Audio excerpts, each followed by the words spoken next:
Hi friends, എജ്യൂട്യൂട്ടറിൻ്റെ മറ്റൊരു വീഡിയോയിലോട്ട് എല്ലാവർക്കും സ്വാഗതം. ഇഗ്നോ യൂണിവേഴ്സിറ്റിയുടെ MEG 10-ൽ ബ്ലോക്ക് 2 യൂണിറ്റ് 2 എന്നതിൽ ഫസ്റ്റ് പാർട്ട് നമ്മൾ ഓൾറെഡി അപ്ലോഡ് ചെയ്തതാണ്. അതിൻ്റെ കണ്ടിന്യൂവേഷനാണ് ഇന്ന് നമ്മളിവിടെ ചെയ്യുന്നത്. Derozio and his nationalistic favour. Henry Louis Vivian Desrosiers was one of the earliest Indian English poets whose commitment to India was commendable. His contribution to India was shown through his sonnet "To India, my native land." He talks about the glorious past of India before colonization, but he also feels sad about the present situation of India. He had a great desire to bring back all the glory to India and to raise India from its fallen stage that he says, "One kind wish from thee." His wish was to be seen, to be accepted and recognized as an Indian poet, not as a Eurasian. Earliest Indian English പോയറ്റ്സിലെ ഏറ്റവും പ്രധാനപ്പെട്ട വ്യക്തികളിൽ ഒരാളായിരുന്നു ഡെറോസിയോ. അദ്ദേഹം ധാരാളം വർക്കുകൾ നമ്മുടെ ഇന്ത്യക്ക് വേണ്ടിയിട്ട് കോൺട്രിബ്യൂട്ട് ചെയ്തിട്ടുണ്ട്. അതിലെടുത്തു പറയുന്ന ഒന്നാണ് അദ്ദേഹത്തിൻ്റെ sonnet "to India my native land". അദ്ദേഹം അതിലെന്താണ് പറയുന്നതെന്ന് വെച്ച് കഴിഞ്ഞാൽ, നമ്മുടെ ബ്രിട്ടീഷേഴ്സ് ഇന്ത്യയിലേക്ക് വരുന്നതിന് മുൻപുള്ളൊരു സുവർണ കാലഘട്ടം ഉണ്ടായിരുന്നു. ആ കാലഘട്ടത്തെക്കുറിച്ച് അദ്ദേഹം ഓർമ്മിച്ചുകൊണ്ട് എഴുതുന്ന ഒരു സോനറ്റാണത്. ഇനി അദ്ദേഹം ഇങ്ങനെ ഇതൊക്കെ എഴുതുമ്പോൾ തന്നെ അദ്ദേഹത്തിൻ്റെ ഒരു പ്രാർത്ഥനയുണ്ട്, അല്ലെങ്കിൽ അദ്ദേഹത്തിൻ്റെ ഒരു വിഷ് ഉണ്ട്. അതെന്താണെന്ന് വെച്ച് കഴിഞ്ഞാൽ, എൻ്റെ ദൈവമേ, അങ്ങനൊരു കാലഘട്ടം ഒരിക്കൽ കൂടി വന്നിരുന്നെങ്കിൽ എന്നാണ്. എന്ന് വെച്ച് കഴിഞ്ഞാൽ അദ്ദേഹം യുറേഷ്യനായിട്ടല്ല ഇത് പറയുന്നത്, ഒരു തനി നാടൻ ഇന്ത്യക്കാരനായിട്ട് അദ്ദേഹത്തെ എല്ലാവരും ഒന്ന് കാണാനും അദ്ദേഹത്തെ അങ്ങനെ അക്സെപ്റ്റ് ചെയ്യാനും അദ്ദേഹത്തെ മറ്റുള്ളവർ അങ്ങനെ ഒരു ഐഡൻറ്റിറ്റി, അദ്ദേഹത്തിൻ്റെ ഒരു ഇന്ത്യൻ ഐഡൻറ്റിറ്റിക്ക് വേണ്ടിയിട്ട് അദ്ദേഹം ആഗ്രഹിക്കുന്ന ഒരു കാലഘട്ടമാണ്. ഇന്ത്യയെ യൂറോപ്യൻസ് ഇന്ത്യയിൽ കാലുകുത്തുന്നതിന് മുൻപുള്ള ആ സുവർണ കാലഘട്ടത്തിൽ ജീവിക്കാനുള്ള ഒരു ആഗ്രഹം കൂടിയാണ് അദ്ദേഹം പ്രകടിപ്പിക്കുന്നത്. He also lament and regret for India's condition through his poem "The Harp of India." But if thy notes divine may be by mortal weakened once again, harp of my country, let me strike the strain. അദ്ദേഹം വളരെയധികം വിഷമിച്ചുകൊണ്ട് ഇന്ത്യയുടെ കണ്ടീഷനെ കാണിച്ചുകൊണ്ട്, എന്ന് വെച്ച് കഴിഞ്ഞാൽ നമ്മുടെ Europeans ഇന്ത്യയിൽ വന്നതിന് ശേഷം അദ്ദേഹത്തിന് ഒത്തിരി ദുഃഖമാണ് ഇന്ത്യയുടെ ആ കണ്ടീഷൻസൊക്കെ കണ്ട്.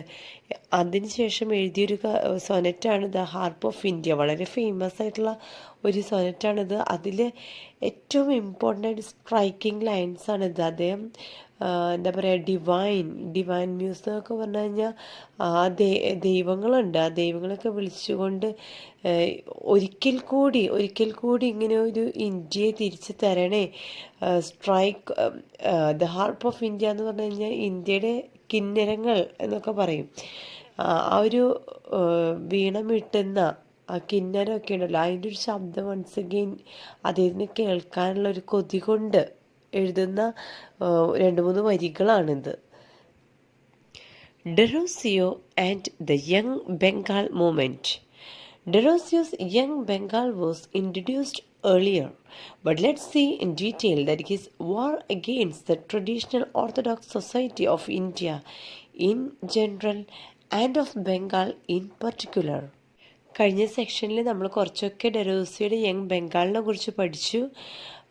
ഇനി നമുക്ക് ഈ ഒരു സെക്ഷനിൽ കുറച്ചുകൂടി ഡീറ്റെയിൽ ആയിട്ട് അദ്ദേഹത്തിന് നമ്മുടെ ഓർത്തഡോക്സ് സൊസൈറ്റി, ഇന്ത്യയുടെ അറിയാം നിങ്ങൾക്ക് സൂപ്പർസ്റ്റിഷൻസൊക്കെ ധാരാളമുള്ള ഒരു ഓർത്തഡോക്സ് സൊസൈറ്റിയാണ് ഇന്ത്യ എന്നത്.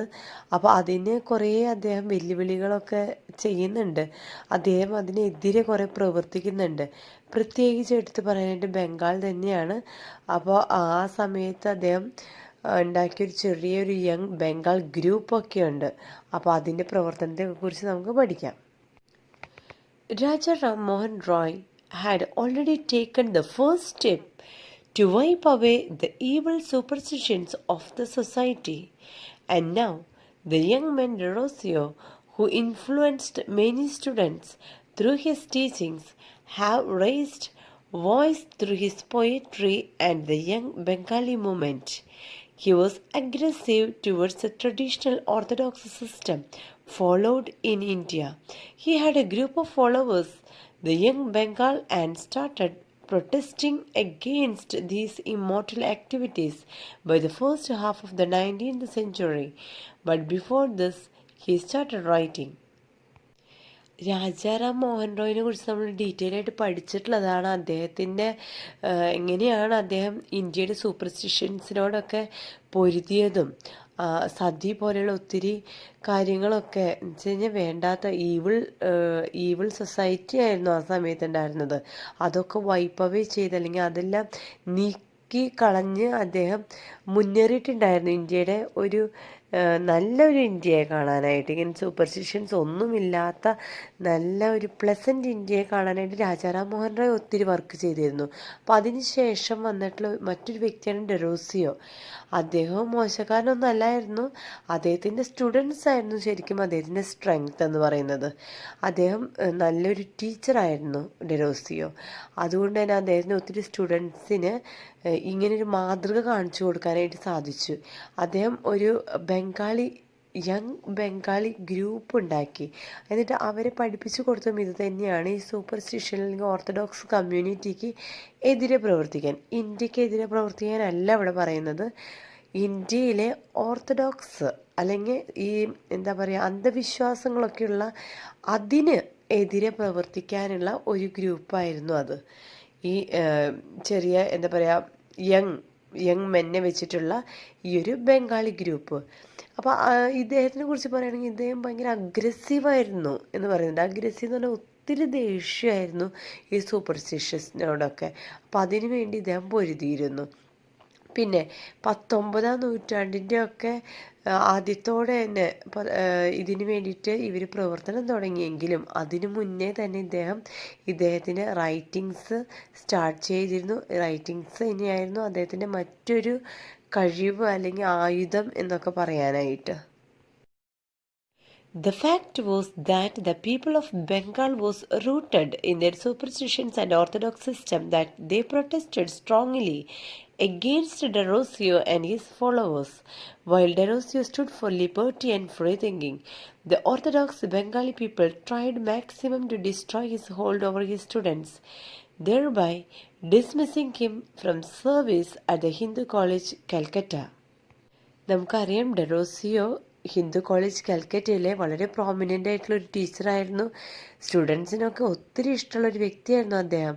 പക്ഷേ അദ്ദേഹത്തെ 3 വർഷം മാത്രമേ അദ്ദേഹം അവിടെ പഠിപ്പിക്കാനായിട്ട് അദ്ദേഹത്തിന് സാധിച്ചിരുന്നുള്ളൂ. അതിനുശേഷം അദ്ദേഹത്തിന് അവിടെ നിന്നും സസ്പെൻഡ് ചെയ്താണ് എന്ന് നമ്മൾ പഠിച്ചു. അപ്പോൾ അതിനുള്ള കാരണം ഞാൻ പറഞ്ഞു, ഈ ഒരു ക്ലാസ്സിലായിരിക്കും ഞാനത് പറഞ്ഞു തരാൻ പോകുന്നത്. കഴിഞ്ഞ ക്ലാസ്സിൽ നമ്മൾ അതിനെക്കുറിച്ച് ഡിസ്കസ് ചെയ്തിട്ടില്ലായിരുന്നു. അദ്ദേഹത്തിനെ സസ്പെൻഡ് ചെയ്യാനുള്ള കാരണം വേറെ ഒന്നുമല്ല, ഇദ്ദേഹം ഡെറോസിയോ ഈ ബംഗാളി യങ് ഗ്രൂപ്പിനെ വെച്ചിട്ട് തിരിച്ചടിച്ചുല്ലോ. എന്ന് വെച്ച് കഴിഞ്ഞാൽ സൂപ്പർസ്റ്റിഷനൊക്കെ എതിരെ അല്ലെങ്കിൽ ഓർത്തഡോക്സ് കമ്മ്യൂണിറ്റിക്ക് എതിരെ പ്രവർത്തിച്ചു. അങ്ങനെ പ്രവർത്തിച്ചപ്പോൾ അവിടെയുള്ള ആൾക്കാർ, പ്രത്യേകിച്ച് ബംഗാളീസ്, അവർക്ക് അതൊട്ടും തന്നെ ദഹിച്ചില്ല. അവർക്കതൊട്ടും ഇഷ്ടപ്പെട്ടില്ല. അപ്പോൾ ഈ പ്രവർത്തനം എങ്ങനെയെങ്കിലും നിർത്തണം എന്ന് അവർ ആഗ്രഹിച്ചിരുന്നു. അതുകൊണ്ട് തന്നെ അവർ കണ്ടെത്തിയ ഒരു മാർഗം എന്ന് പറയുന്നത് ഇദ്ദേഹത്തെ പിന്തിരിപ്പിക്കുക എന്നത് അസാധ്യമായിട്ടുള്ള ഒരു കാര്യമാണ്. അപ്പോൾ അവർക്ക് ചെയ്യാൻ പറ്റുന്ന മറ്റൊരു കാര്യമായിരുന്നു ആ ബംഗാളി യങ് ഗ്രൂപ്പിനെ ഇല്ലാതാക്കുക. അപ്പോൾ അങ്ങനെയാണ് ആ കുട്ടികളെ അല്ലെങ്കിൽ ആ സ്റ്റുഡൻസിനെ ഇദ്ദേഹത്തിനെതിരെ തിരിക്കുക എന്നൊക്കെയായിരുന്നു അവരുടെ ലക്ഷ്യം. അങ്ങനെ ആ ഒരു ലക്ഷ്യത്തിന് സാക്ഷാത്കാരം ആയിരിക്കണം അദ്ദേഹത്തിന് ഹിന്ദു കോളേജിൽ നിന്നും സസ്പെൻഡ് നേടിക്കൊടുത്തത്. അത് അദ്ദേഹത്തിൻ്റെ ഒരു കഴിവുകേടല്ല, മറിച്ച് അവിടെയുള്ള വ്യക്തികളുടെ ഒരു സൂപ്പർസ്റ്റിഷനിൽ അവർ റൂട്ടഡ് ആയിരുന്നു. അവർക്ക് അതായിരുന്നു മെയിൻ. അവർക്ക് അതിൽ നിന്നും മാറാനായിട്ട് താല്പര്യമില്ലായിരുന്നു. ഓക്കെ, സോ അതിൻ്റെ ഫലമായിട്ടാണ് ഇദ്ദേഹം ഇങ്ങനെ അനുഭവിക്കേണ്ടി വന്നത്. Henry Derozio's literary output. Derosio was a person who read many works and had a vast knowledge about literary works. Especially he gained knowledge from the Greek and Roman classic to modern texts such as The Rights of Man by Thomas Paine and the works of the Romantic and Victorian poets. His works continued before and after joining Hindu College at Calcutta, such as the Indian Gazette, the Calcutta Literary Gazette, the Indian Magazine, the Calcutta Magazine, the Bengal Journal, the Enquirer, and the Hesperus. ഡെറോസിയോയുടെ ഒരു പ്രത്യേകത എന്ന് പറഞ്ഞു കഴിഞ്ഞാൽ അദ്ദേഹം ഹിന്ദു കോളേജിൽ ചേരുന്നതിന് മുൻപ് തന്നെ നല്ല അറിവുള്ളൊരു വ്യക്തിയായിരുന്നു. അറിവുള്ള വ്യക്തി എന്നിവിടെ ഉദ്ദേശിക്കുന്നത് എഴുതാൻ കഴിവുള്ള വ്യക്തി മാത്രമല്ലായിരുന്നു, അദ്ദേഹം ധാരാളം വായിക്കുമായിരുന്നു. അപ്പോൾ വായനയും എഴുത്തും എല്ലാം കൂടിയിട്ട് ഒരു തികഞ്ഞൊരു വ്യക്തിയായിരുന്നു Derozio.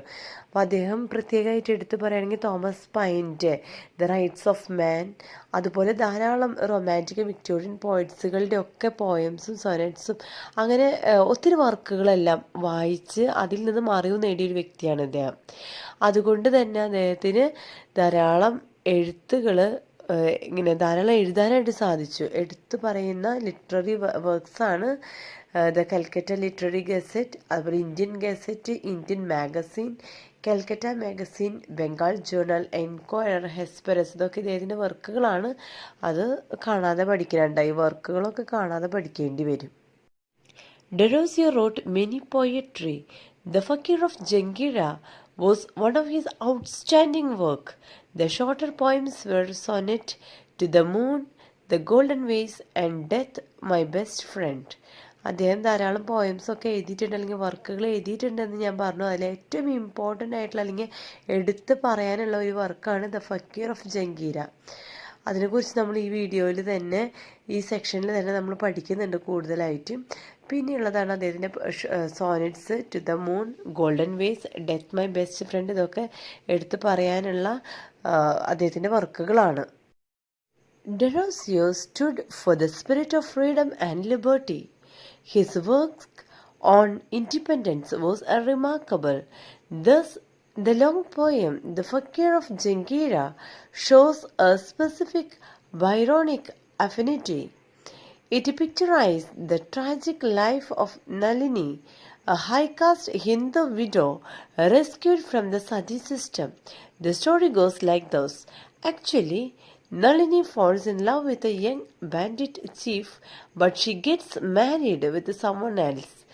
Unfortunately, her husband dies, and during the funeral ceremony, she is supposed to be burnt along with the dead body, but her former lover for care saves her. But somehow, her father's people, who were angry, follows them. After a fight, Fakir was killed. Nalini's relatives treated her badly, that facing more than a death. But she also joins Fakir by the heartbroken end. Her soul gets signed with him. This poem is a heart-touching one that the narrating style of Deroji catches the minds of the readers. ഡെറോസിയോടെ വളരെ interesting ആയിട്ടുള്ള the Fakkir of ജംഗീര എന്ന് പറഞ്ഞിട്ടുള്ള ആ പോയത്തിൻ്റെ കുറിച്ചുള്ള ഒരു എക്സ്പ്ലനേഷനാണ് നമ്മളിവിടെ കൊടുക്കുന്നത്. വളരെ ഇൻട്രസ്റ്റിംഗ് ആണ് കേട്ടോ അത് കേട്ടിരിക്കാനായിട്ട്. നളിനി എന്ന് പറഞ്ഞിട്ടുള്ളൊരു പെൺകുട്ടിയുടെ ഒരു പിക്ചറൈസ് ചെയ്യാന്ന് വെച്ച് കഴിഞ്ഞാൽ, നളിനി എന്ന് പറഞ്ഞൊരു പെൺകുട്ടിയുണ്ട്. ആ പെൺകുട്ടിക്ക് ഓൾറെഡി ഒരു സ്നേഹം ഉണ്ടായിരുന്നു. പെൺകുട്ടി സ്നേഹിക്കുന്നൊരു പണ്ഡിറ്റ് ചീഫിനെയാണ്. പക്ഷെ അവൾക്ക് കല്യാണം കഴിക്കേണ്ടി വരുന്നത് മറ്റൊരു വ്യക്തിനെയാണ്. അപ്പോൾ അവൾ വേറൊരു വ്യക്തിനെയാണ് കല്യാണം കഴിക്കുന്നത്. പക്ഷെ കല്യാണം കഴിച്ച് ആ ഹസ്ബൻഡ് മരിക്കുകയാണ്. സ്വാഭാവികമായിട്ട് നിങ്ങൾക്കറിയാം, സതി പോലെയുള്ള ഒരു കസ്റ്റം അവിടെ ഉണ്ടായിരുന്നു. അപ്പോൾ നളിനിയുടെ ഹസ്ബൻഡ് മരിച്ചപ്പോൾ അതിലോട്ട് എടുത്ത് ചാടാനായിട്ട് അവരവിടുന്ന് റിലേറ്റീവ്സിൻ്റെ ഒക്കെ വക ഫോഴ്സ് ഉണ്ട്. പക്ഷെ ആ സമയത്ത് വളരെ ഹീറോയിക്ക് നേച്ചറായിട്ടുള്ള നമ്മുടെ ഫക്കീർ, അതാണ് അവളുടെ ലവർ, അദ്ദേഹം വന്ന് അവളെ അവിടുന്ന് റെസ്ക്യൂ ചെയ്യാണ്, അവളെ അവിടുന്ന് രക്ഷപ്പെടുത്തുകയാണ്. അങ്ങനെ ഇവർ പോകുന്ന വഴിക്ക് പക്ഷെ അവളുടെ അച്ഛനൊക്കെ ഭയങ്കര ദേഷ്യം വന്ന് അവരെല്ലാവരും വന്ന് അയാളെ ഒരു ചെറിയ ഫൈറ്റ് ഉണ്ടാക്കുന്നുണ്ട്. ആ ഫൈറ്റിൽ ഫക്കീറിനെ കൊന്നു കളയാണ്. അങ്ങനെ നളിനിയുടെ റിലേറ്റീവ്സ് ആണെങ്കിൽ ഭയങ്കര എന്താ പറയുക, ഒന്ന് മരിക്കുന്നതിനേക്കാട്ടിലും കൂടുതൽ വിഷമമായിരുന്നു, അല്ലെങ്കിൽ ഒത്തിരി ദുഃഖമായിരുന്നു നളിനിക്ക് കൊടുക്കുന്നുണ്ടായിരുന്നത്. അവളെ പിടിച്ചുകൊണ്ട് പോവുകയാണ് ചെയ്യുന്നത്. പക്ഷെ അവളവിടെ ഹാർട്ട് ബ്രേക്ക് ആയിട്ട് എന്ന് വെച്ച് കഴിഞ്ഞാൽ അവളുടെ സ്നേഹബന്ധം അത്ര തീവ്രമായതായിരുന്നു. അതുകൊണ്ട് തന്നെ അവൾ അവിടെ പെടഞ്ഞു വീണ് മരിക്കുകയാണ് ചെയ്യുന്നത്. അപ്പോൾ അങ്ങനെ പെടഞ്ഞു വീണ് മരിക്കുക എന്ന് പറയുന്നത് അവനോട് കൂടെ അവരുടെ ആത്മാവുകൾ ഒന്നാകുന്നുണ്ട്, നളിനിയുടെയും ഫക്കീറിൻ്റെയും. ഇത്രയേ ഉള്ളൂ നമ്മുടെ സ്റ്റോറി. പക്ഷെ ആ സ്റ്റോറി എന്ന് പറഞ്ഞാൽ ഡെപ്ത് വളരെ അധികമാണ്. ഇവിടെ എടുത്തു പറയാനായിട്ടുള്ളത് ഡെറോസിയോ ഇത് എഴുതുന്നത് അദ്ദേഹത്തിൻ്റെ ഒരു ഇന്ത്യയുടെ ഒരു സ്വാതന്ത്ര്യത്തിനൊക്കെ വേണ്ടിയിട്ടുള്ള ഒരു കാഴ്ചപ്പാടിൻ്റെ ബേസിലൊക്കെയാണ് അദ്ദേഹം ഇത് എഴുതുന്നത്. ഓക്കെ, അപ്പോൾ ഇത് വായിക്കുന്ന റീഡേഴ്സിനാവട്ടെ ഒത്തിരി ഹാർട്ട് ടച്ചിങ് ആണ്. നമുക്ക് തന്നെ അറിയാം, അത് കേൾക്കുമ്പോൾ അല്ലെങ്കിൽ വായിക്കുമ്പോൾ ഒക്കെ ഭയങ്കര ഹാർട്ട് ടച്ചിങ് ആയിട്ടുള്ള ഒരു പോയമാണിത്. The other popular poem of Derosio is The Enchantress of the Cave. Its characters are taken same of the Fakir Jangir. This has been set in the eve of a decisive battle fought between the Muslims and the Hindus for the mastery of India. ഇത് മറ്റൊരു പോയമാണ് എൻചാൻട്രസ് of the cave. ഇതൊക്കെ പഠിക്കാനായിട്ട് എളുപ്പമാണ് കേട്ടോ. അത് കാണുമ്പോൾ കുറേ ഉണ്ടെന്ന് തോന്നുകയാണെങ്കിലും സ്റ്റോറി ആയിട്ട് പഠിക്കുക. ഞാൻ എഴുതിയിരിക്കുന്ന അതേ വേർഷനിൽ നിങ്ങൾക്ക് എഴുതണമെന്നൊന്നും ഒരു നിർബന്ധവും ഇല്ല. നിങ്ങൾക്ക് നിങ്ങളുടേതേ വേർഷനിൽ മനസ്സിലാക്കിയിട്ട് എഴുതാവുന്നേ ഉള്ളൂ. അപ്പോൾ എൻചാൻട്രസ് ഓഫ് ദ കേവ് എന്ന് പറയുന്നത് ഇത് എഴുതാനുള്ളൊരു പശ്ചാത്തലം മുസ്ലിംസും ഹിന്ദുസും ഇന്ത്യയുടെ മേലെ ഒരു എന്താ പറയുക, ഒരു മാസ്റ്ററി ഉണ്ടാവാനായിട്ട് അല്ലെങ്കിൽ ഒരു ആധിപത്യം സ്ഥാപിക്കാനായിട്ട് ചെറിയ തർക്കങ്ങളൊക്കെ ഉണ്ടായിരുന്ന ഒരു സമയമായിരുന്നു. ആ സമയത്താണ് ഇദ്ദേഹം ഇത് എഴുതുന്നത്, എൻചാൻട്രസ് ഓഫ് ദ കേവ്. ഇതിലത്തെ ക്യാരക്ടേഴ്സ് എന്ന് പറയുന്നത് ഫക്കീർ ഓഫ് ജംഗീര നമ്മൾ പഠിച്ചുല്ലോ, അതിലത്തെ സെയിം ക്യാരക്ടേഴ്സ് തന്നെയാണ് ഇവിടെ ഈ ഒരു എൻചാൻട്രസ് ഓഫ് ദ കേവിനും ഇദ്ദേഹം പ്ലേസ് ചെയ്തിട്ടുള്ളത്. Nasim, the Muslim general, wants to know whether all is well. So Nasim, with his wife Jimili and youth, goes to a cave to meet the enchantress. He leaves the wife behind him. The youth who accompanied him to the battle have deserted him, so he goes alone to meet the enchantress. After reaching the cave, he finds his wife Jimili in the cave. Actually, Jimili accompanies him to the battlefield disguised in male attire or in a man's dress code. But now he meets her in the cave as female, guise of the enchantress. This is a sum of the song of the enchantress. ഇവിടെ നസീം എന്ന് പറഞ്ഞിട്ടുള്ള ഒരു മുസ്ലിം general ഉണ്ട്. അദ്ദേഹത്തിന് എല്ലാ കാര്യങ്ങളും okay ആണോ, എല്ലാം നല്ലതിനാണോ സംഭവിക്കുന്നത്, അങ്ങനെ കുറച്ച് കാര്യങ്ങൾ ഈ നമ്മൾ ജ്യോതിഷമൊക്കെ നോക്കുക എന്നൊക്കെ പറയില്ലേ, അതുപോലൊക്കെ തന്നെ അറിയാൻ വേണ്ടിയിട്ട് അദ്ദേഹത്തിൻ്റെ ഭാര്യ ജുമിലിനെയും കൊണ്ട് പിന്നെ ഒരു യൂത്തിനെയും കൊണ്ട് അദ്ദേഹം ഒരു കേവിലോട്ട് പോവുകയാണ്. കേവ് എന്ന് പറയുന്നത് ഗുഹ.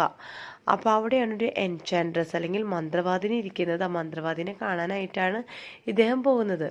അപ്പോൾ ഭാര്യയോട് ഇദ്ദേഹം പുറത്ത് നിൽക്കാനായിട്ട്, കേവിൻ്റെ പുറത്ത് നിൽക്കാനായിട്ട് പറയുന്നുണ്ട്. യൂത്തിനെയും കൊണ്ട് പോകുകയാണ്. പക്ഷെ അവിടെ വെച്ചിട്ട് ചെറിയൊരു എന്താ പറയുക, ഒരു സംഘർഷമൊക്കെ ഉണ്ടാക്കുന്നുണ്ട്. അതിന് ശേഷം അദ്ദേഹത്തിൻ്റെ കൂടെ ഉണ്ടായിരുന്ന യൂത്തിനെ കാണുന്നില്ല. അപ്പോൾ അദ്ദേഹത്തിന് മനസ്സിലായി തന്നെ ഒറ്റയ്ക്കാണെന്ന്. അങ്ങനെ ഒറ്റയ്ക്ക് തന്നെ അദ്ദേഹം മുന്നോട്ട് പോവുകയാണ്.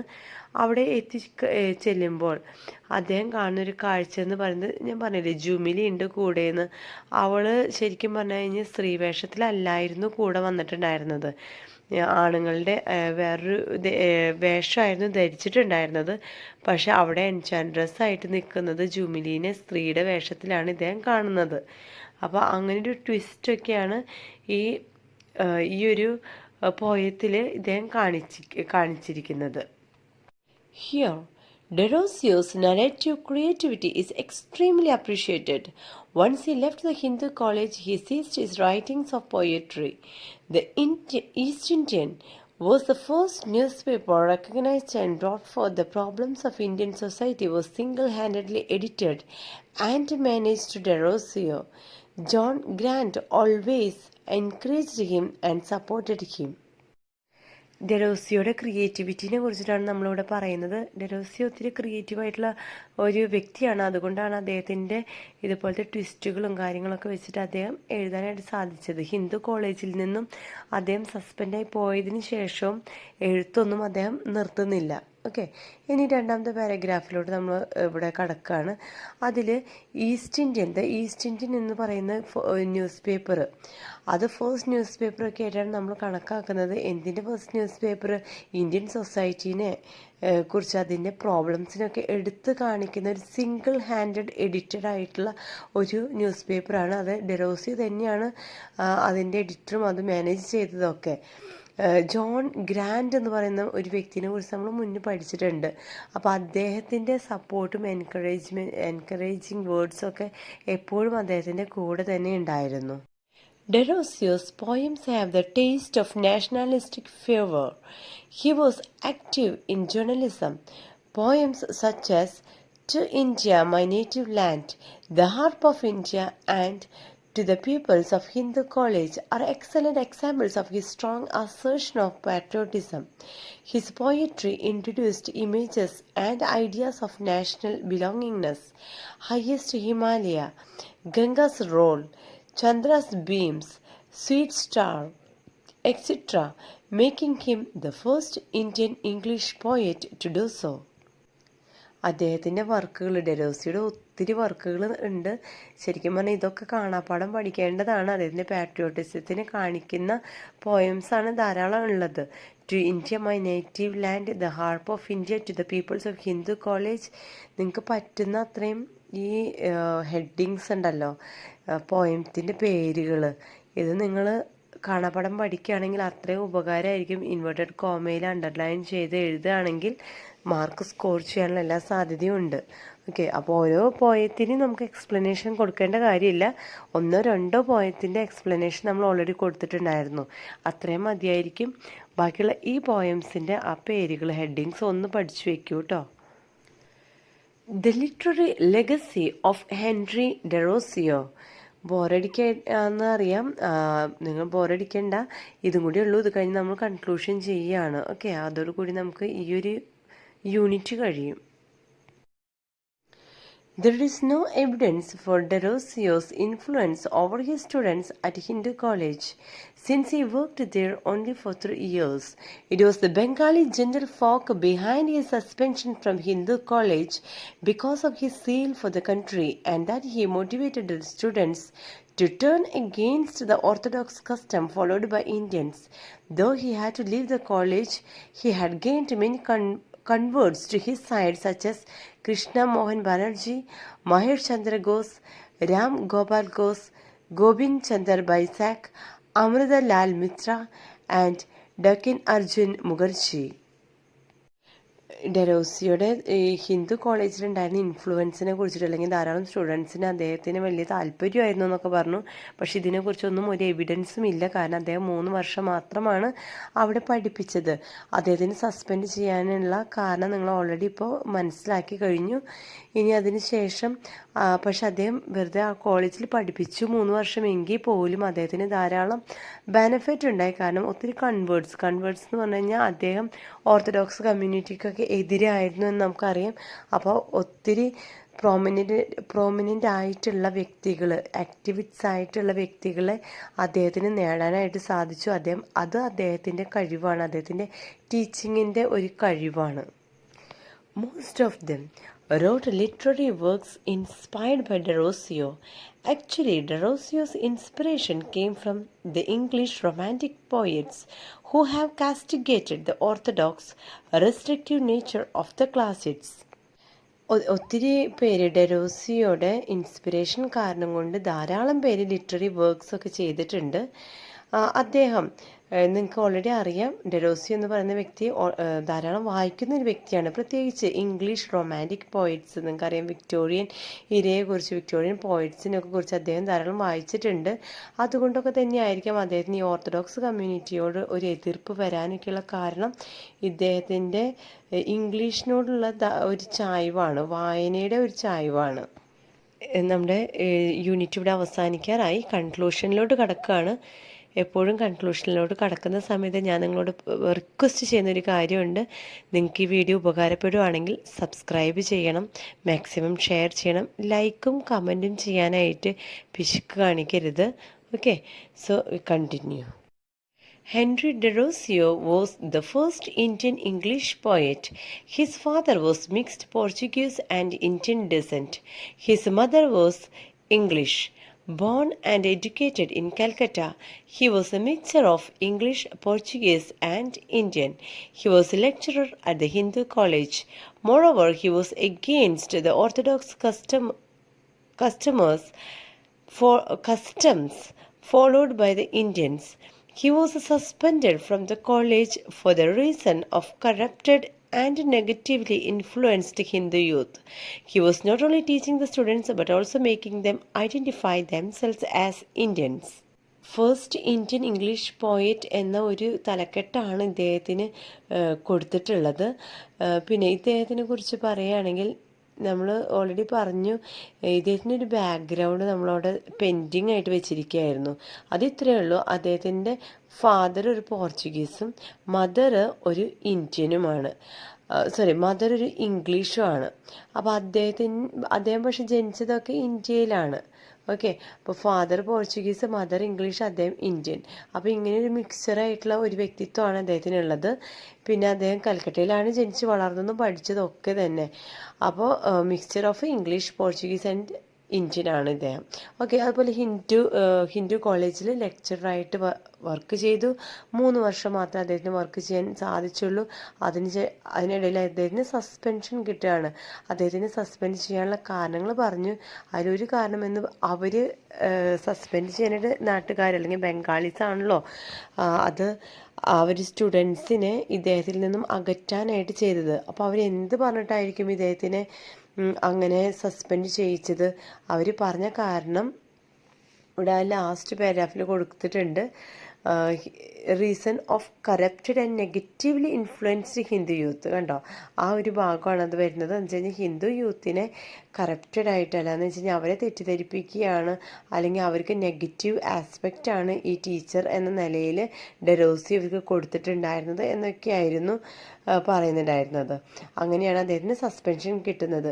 എന്നിരുന്നാലും അദ്ദേഹത്തിൻ്റെ സ്റ്റുഡൻസിനെ വെറുതെ ഒരു ടീച്ചർ മാത്രമല്ലായിരുന്നു, പക്ഷെ അദ്ദേഹം അവരെ തന്നെ അവരുടെ വ്യക്തിത്വത്തെ കാണിച്ചു കൊടുക്കുന്ന രീതിയിലാണ് അവരെ പഠിപ്പിച്ചിട്ടുള്ളത്. എന്ന് വെച്ച് കഴിഞ്ഞാൽ അവർക്കൊരു ഐഡൻറ്റിറ്റി അദ്ദേഹം ഉണ്ടാക്കി കൊടുത്തു, ഇന്ത്യൻസ് എന്ന identity. His debating club, the Academic Association, provided a discussing of various socio-political issues, the position of women in society and traditional and orthodox Hindu customs. His poems were the reflection of patriotism and nationalism. Derosio's story is not only for his time, but it influenced among young people who carried his works further. He has given many large number of writers and social activists to India. നമ്മുടെ ഈ ചാപ്റ്ററിൻ്റെ ഫൈനലായിട്ടുള്ള ഒരു പാരഗ്രാഫാണ്. അദ്ദേഹം ചെയ്തിട്ടുള്ള ഒത്തിരി contributions, ഇന്ത്യയിലേക്ക് നൽകിയിട്ടുള്ള contributions ആണ്. അദ്ദേഹത്തിൻ്റെ ആ ഒരു ബംഗാളി ഗ്രൂപ്പ് ഉണ്ടായിരുന്നല്ലോ, ഒരു അക്കാഡമിക് അസോസിയേഷൻ, അതുവഴി സമൂഹത്തിൽ സോഷ്യോ പൊളിറ്റിക്കൽ ഇഷ്യൂസിനൊക്കെ തരണം ചെയ്യാനായിട്ടും അതുപോലെ സ്ത്രീകൾക്ക് സൊസൈറ്റിയിൽ ഒരു പൊസിഷൻ ഉണ്ടാവാനൊക്കെ ആയിട്ട് വർക്ക് ചെയ്തിട്ടുള്ളൊരു വ്യക്തിയാണ്. പിന്നെ ഓർത്തഡോക്സ് കമ്മ്യൂണിറ്റിക്ക് എതിരെ തെറ്റായ സൂപ്പർസ്റ്റിഷൻസിനൊക്കെ എതിരെ പ്രവർത്തിച്ചിട്ടുള്ള ഒരു വ്യക്തിയും കൂടിയാണ് ഡെറോസിയോ. അതുപോലെ തന്നെ ധാരാളം അദ്ദേഹത്തിൻ്റെ പോയംസൊക്കെ റിഫ്ലക്റ്റ് ചെയ്തത് അദ്ദേഹത്തിൻ്റെ രാജ്യസ്നേഹമാണ്, പാട്രിയോട്ടിസം, നാഷണാലിസം ഒക്കെയാണ് അതിൽ റിഫ്ലക്റ്റ് ചെയ്ത് വന്നിട്ടുള്ളത്. പിന്നെ അദ്ദേഹത്തിൻ്റെ ഡെറോസിയോയുടെ പോയംസ് ആവട്ടെ, സ്റ്റോറീസ് ആവട്ടെ, എന്ത് തന്നെയായാലും അത് അന്നത്തെ ഒരു കാലഘട്ടത്തിലേക്ക് മാത്രമല്ല, വരും തലമുറയ്ക്ക് ഭാവിയിലോട്ട് ഉള്ള ഒരു മുതൽക്കൂട്ടായിരുന്നു അതൊക്കെ. ഇന്നും ധാരാളം ജനങ്ങൾ ഇൻഫ്ലുവൻസ്ഡ് ആയിട്ട് ഇൻസ്പയർ ചെയ്യുന്ന ഒരു വ്യക്തിയാണ് ഡെറോസിയോ. ഓക്കെ, അദ്ദേഹം വഴി ലാർജ് നമ്പർ ഓഫ് ആക്ടിവിറ്റീസിനെ നമ്മളുടെ സമൂഹത്തിലേക്ക് ലഭിച്ചിട്ടുണ്ട്. Okay, so I hope you understood the whole lesson, and if it is useful for you, അപ്പോൾ എന്നെ ഒന്ന് സപ്പോർട്ട് ചെയ്യണം. ലൈക്ക് ചെയ്യാൻ മറന്നിട്ടുള്ളവർ ഇപ്പോൾ തന്നെ ലൈക്ക് ചെയ്യണം. ഓക്കെ, സബ്സ്ക്രൈബ് ചെയ്യാത്തവർ ഇപ്പോൾ തന്നെ സബ്സ്ക്രൈബ് ചെയ്യുക. So let's meet on the next video very soon. By then, take care and goodbye. Comment me if you have any queries. Okay, thank you.